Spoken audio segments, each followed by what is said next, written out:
Alain Dru, je suis membre du collectif confédéral de lutte contre les idées d'extrême droite, parce que ça fait quand même maintenant 3 ans et demi que nous travaillons régulièrement sur ces questions.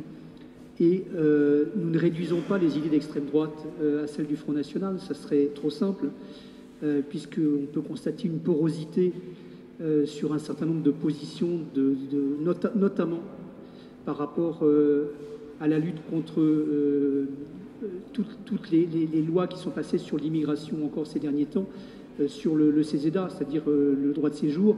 On se rend compte que ce gouvernement n'a pas été encore suffisamment loin, à notre avis, par rapport aux droits des travailleurs et notamment à ceux d'obtenir des papiers à partir du moment où on peut prouver qu'ils sont présents sur le territoire depuis un certain nombre d'années. Donc, c'est vrai que pour la CGT, le débat, il a été posé depuis maintenant une quinzaine d'années autour de la lutte des sans-papiers. Et c'est une lutte que nous continuons à mener, je veux dire, sans faire de bruit, au quotidien. Il faut savoir quand même qu'il y a à peu près 5000 personnes qui sont régularisées en France grâce à l'activité de la CGT. C'est pas négligeable, c'est pas autant qu'on voudrait, mais c'est à chaque fois des luttes ponctuelles qui permettent de relancer l'opération et de montrer aussi, en mobilisant les travailleurs d'ici, qu'il n'y a pas d'ennemis dans la classe ouvrière et que notre énergie, elle est tournée contre le patronat, elle n'est pas tournée contre les collègues. On n'est pas dans la guerre des pauvres, contrairement à ce que voudrait, sur le terrain sur lequel voudraient nous emmener d'autres. Donc, ce travail, nous le faisons maintenant depuis 15 ans, en soutenant effectivement les différentes coordinations et en faisant en sorte que les travailleurs sans papier puissent obtenir ces papiers. Depuis quelques années et depuis la directive sur les travailleurs détachés, nous avons aussi dû mener un combat sur cette question en particulier, puisque c'est devenu le moyen d'opposition entre travailleurs français et travailleurs étrangers au travers, vous le savez, de la différence de charges sociales qui sont payées par les employeurs entre les travailleurs polonais ou les travailleurs roumains qu'on fait venir en France pour travailler sur les chantiers ou pour travailler sur des secteurs sur lesquels nous avons perdu effectivement de la compétence. Je voudrais rappeler quand même que, quoi qu'on pense du nucléaire, à Flamanville, il a fallu faire appel effectivement pour la métallurgie à des travailleurs polonais parce que la connaissance de la soudure et la connaissance de l'assemblage de grandes pièces comme ça était une technique perdue en France, puisqu'il n'y avait plus de grands travaux à cette échelle depuis près de 15 ans et que les salariés qui avaient mené ces constructions il y a une vingtaine d'années, eh bien, étaient partis en retraite pour une grande partie d'entre eux ou n'avaient pas poursuivi qui n'avaient pas eu un travail de poursuite des connaissances.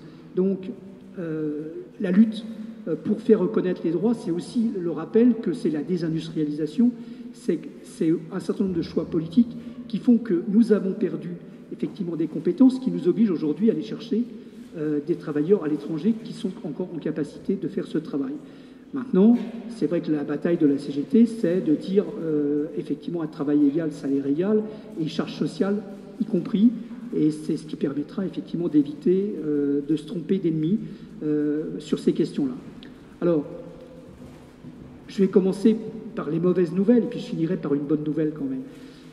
Sur les mauvaises nouvelles, c'est vrai que nous en sommes maintenant à une quarantaine de réunions internes à la CGT dans des zones choisies, au hasard PACA, au hasard la Picardie, sur lesquelles nous avons commencé à mener un travail d'explication et un travail de persuasion auprès d'un certain nombre de délégués syndicaux de terrain.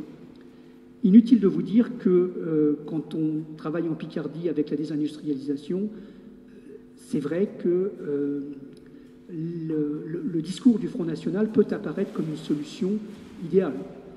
Nous passons notre temps à expliquer que la réforme de la loi El Khomri que veut Marine Le Pen n'est pas celle de la CGT.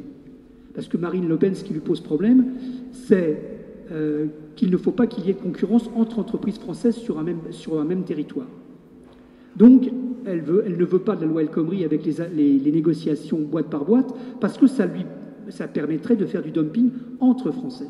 Mais par contre, elle est tout à fait favorable à ce que, une fois que les entreprises françaises produiront dans les mêmes conditions, effectivement, il ne puisse pas y avoir d'intervention étrangère ou de venue de produits étrangers. Ce n'est pas exactement notre conception. On pense qu'on peut avoir une conception intelligente et ouverte et volontariste, à condition, effectivement, de mener des combats pour maintenir une industrie et pour avoir une politique volontariste, industrielle, qui permette soit de se développer dans des secteurs sur lesquels nous n'avons pas encore les domaines de compétences nécessaires. Je veux dire, on peut penser à tout ce qui est énergie renouvelable, énergie verte, etc., sur lequel il y a des travaux, mais sans pour autant balancer à la poubelle des pans entiers de notre industrie et de nos capacités industrielles d'aujourd'hui. Alors c'est vrai ça traverse des débats après qui sont des débats autres. Je dirais, est-ce qu'il faut effectivement maintenir la filière nucléaire française ou pas? Ça, c'est une bonne question. C'est clair qu'au sein de la CGT, nous sommes très partagés sur ces questions-là, mais il ne faut pas éluder le débat. Je pense que c'est en allant auprès des travailleurs qu'on pourra effectivement construire les débats et construire des alternatives. Moi, je pense que quand on a travaillé dans le nucléaire pendant un certain nombre d'années, on est forcément capable, dans le cas d'une reconversion, de faire d'autres choses, à condition effectivement qu'on ne leur dise pas ce que vous avez acquis, on va vous le retirer et on va délocaliser et envoyer tout à 3000 km. Donc, l'enjeu, il est effectivement de faire comprendre qu'il y a des discours en apparence ou des reprises de revendications qui peuvent être en apparence celles des organisations syndicales et qui en fait sont complètement perverties. Or, c'est beaucoup plus simple dans un discours de dire que l'ennemi, c'est le travailleur immigré qui est là, que d'expliquer que peut-être qu'en fait, c'est pas tout à fait lui qui est responsable de la situation économique dans laquelle se trouve la région, que c'est le patronat qui est aussi en charge des restructurations et que c'est bien lui qui a amené des déserts industriels et des taux de chômage absolument catastrophiques dans un certain nombre de régions. Ne nous faisons pas d'illusions, on le constate dans toutes les études, plus on a un faible niveau de qualification, plus on fait partie des catégories les plus défavorisées de cette société, plus effectivement on est inquiet de cette mondialisation parce qu'il n'y a pas eu de protection mise en place pour permettre aux salariés qui ont été licenciés depuis des années ou à ceux qui avaient de faibles qualifications de trouver du boulot. Quand aujourd'hui la fonction publique recrute des gens à des niveaux catégorie C, des gens qui ont des niveaux Bac plus 4 ou Bac plus 5, il ne faut pas s'étonner que ceux qui ont simplement leur BEP de secrétariat ne puissent pas arriver à trouver de boulot. Et donc, en plus, sans parler effectivement des restructurations continuelles de la fonction publique ou des 500 000 suppressions de postes de fonctionnaires dont parle notre ami Fillon. Voilà. Donc, le combat, il est effectivement à ce niveau-là.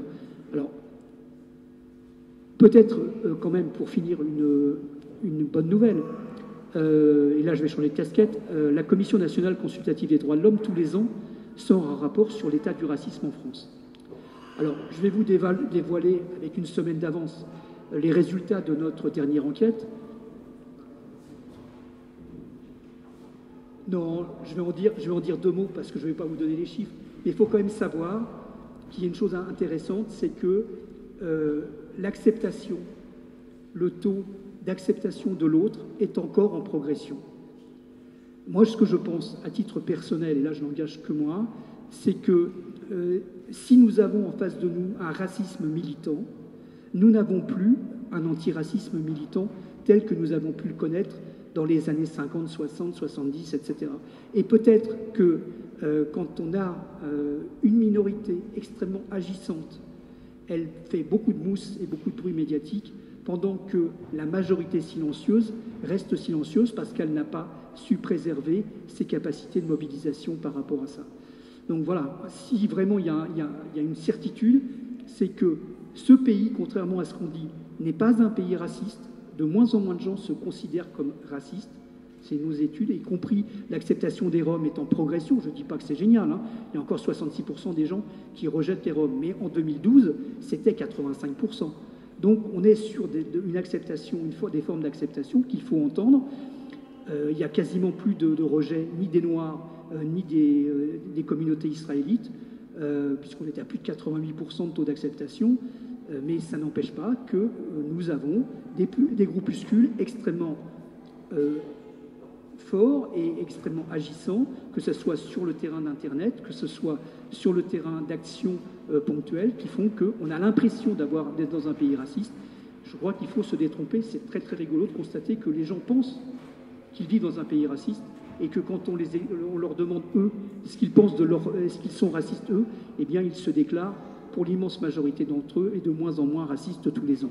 Voilà, c'était le point sur lequel je voulais terminer.